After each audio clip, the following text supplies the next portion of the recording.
We are continuing to follow breaking news at 10 with new information after a standoff in the Pepperidge subdivision. Investigators say that a man wanted for murder out of New York barricaded himself in a home in that South Augusta neighborhood. Here is Tyleek Estella. Deputies say that he was being served by U.S. Marshals before the standoff. A woman also arrested and charged with a misdemeanor. Thankfully, no one was injured. You're Ethan Hunter live in the studio now, and Ethan, you have been bringing us live updates all throughout the afternoon, and you had a chance to speak with some of those neighbors when all of this happened in the Pepperidge Farm subdivision, turning into chaos for them. Yeah, neighbors said it was a scary scene as law enforcement filled part of that neighborhood. One neighbor told me law enforcement came to his door and rushed him outside and away from the house that Tyleek Estella was barricaded inside of.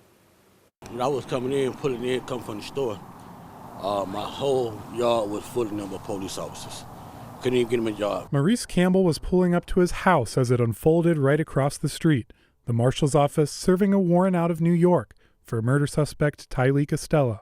And it was like chaos all down there. It was like, whoa, I never seen it like that before out here.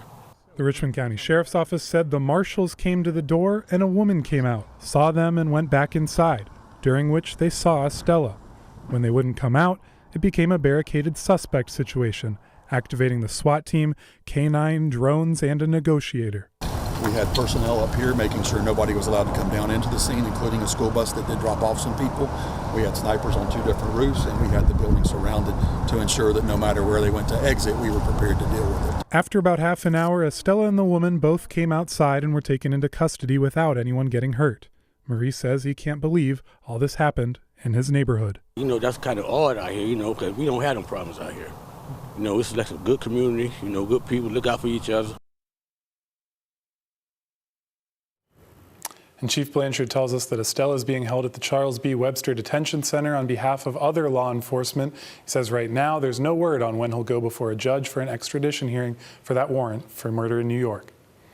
Again, all of that happening during late afternoon, people coming and going, students being dropped off, as you mentioned earlier this afternoon. So thankfully, yeah, nobody was hurt during that intense situation with law enforcement. Thanks for staying on top of that for us, Ethan.